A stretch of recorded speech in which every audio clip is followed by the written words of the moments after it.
ito marami nagtatanong dito sa kaso ni former President Rodrigo Duterte na kahit nakakulong diyan po sa The Hague sa ICC ay nanalo via landslide sa mayoral race diyan po sa Davao City. Ang tanong, pwede ba siya makapanumpa while in detention? And number 2, can he serve as mayor while in detention? Well, unang-una, I think may requirement yan sa assumption, and one of them is yung pag-take ng oath at saka yung pag-assume ng office.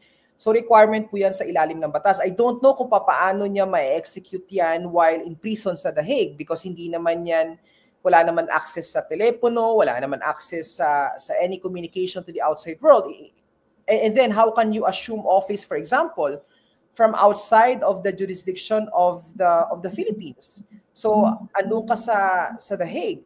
And we have to take note that under Section 11 po of the Omnibus Election Code, yung failure to take his oath or even to assume within 6 months from June 30, that would render the position as vacant. So, in other words po, doon na po mag-a-apply yung rule on succession natin sa office of the mayor.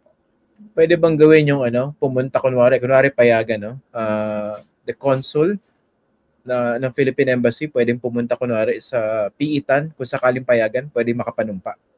Well, this is an extraordinary na circumstances, no, because this has never happened before. But it's a possibility that they can take advantage of. But of course, subject pa rin doon sa magke-question kung whether acceptable ba yan as a way to assume yung office na napanalunan niya. So, they can take that option, but of course, subject to the opposition or objections by other parties. Because nga, yung main issue dyan is, ibang usapan yung kung nakulong ka sa Pilipinas, di ba? And you're still temporarily deprived of your liberty. So technically, hindi ka pa naman deprived ng rights mo, ng political rights mo, but at least nasa Pilipinas ka within the jurisdiction of the Philippines. But ibang usapan yun kung nasa ibang bansa ka. So it's still a gray area which President Duterte can take advantage of. Pwede rin ba yung kasi anak naman niya Vice President, tapos marami siyang kaalyadong senador, di ba pwede naman silang bumisita sa kanya, kunwari bilang anak, tapos manumpa siya dun sa kulungan kay Vice President Sara Duterte. Pwede ba yun? Well, the question lang dun is whether yung authority to swear ng Vice President actually is also extraterritorial in character. Ibig sabihin, kahit outside of the Philippines ba, may power pa rin siya doon? Or is it something na limited within the Philippines? And for example, yung embassies abroad, which is actually the extension of our Philippine territory.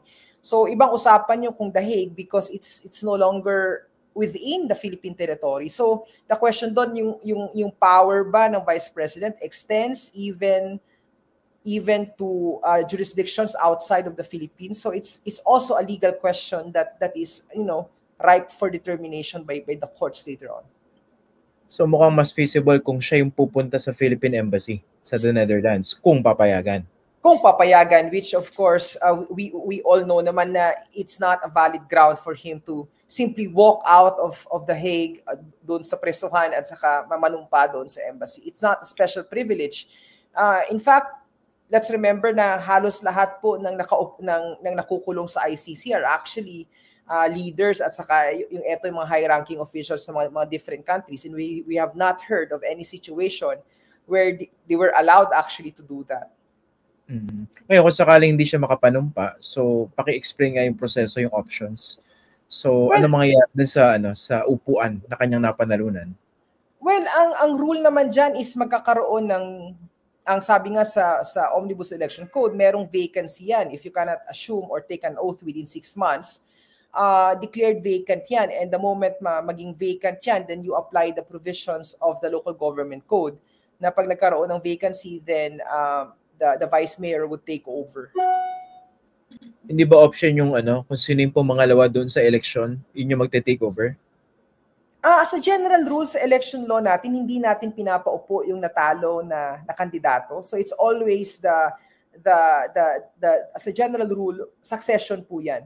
So the only exception na nakakaupo yung natalo is in cancellation cases because technically the winning candidate is not a candidate. So therefore the loser is technically not the second placer but the first placer. So yun yung explanation ng Supreme Court.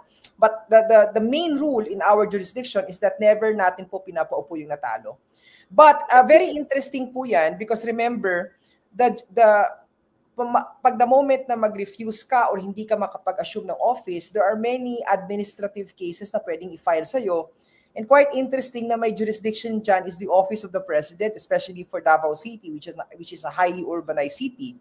So technically, pag kunwari, kahit sabihin mo na nakapag-oath siya, nakapag-assume siya, pwede makasuhan niya ng habitual absenteeism or such other administrative case, and then eventually, the President will decide on whether or not i-dismiss or hindi yung isang mayor. So balik po sa Malacanang yung move. And of course, the moment mangyari po yan, of course, the rules of succession would also apply. Okay. So si Vice Mayor Baste Duterte pa rin. That is correct po. So ang silver lining sa mga Duterte, dahil hawak naman nila yung yung buong Davao City, hindi man makaupo yung tatay, Duterte pa rin. Ganun yun. Yes po, yun po yung rules natin, succession in terms in cases of vacancy doon sa position of mayor po.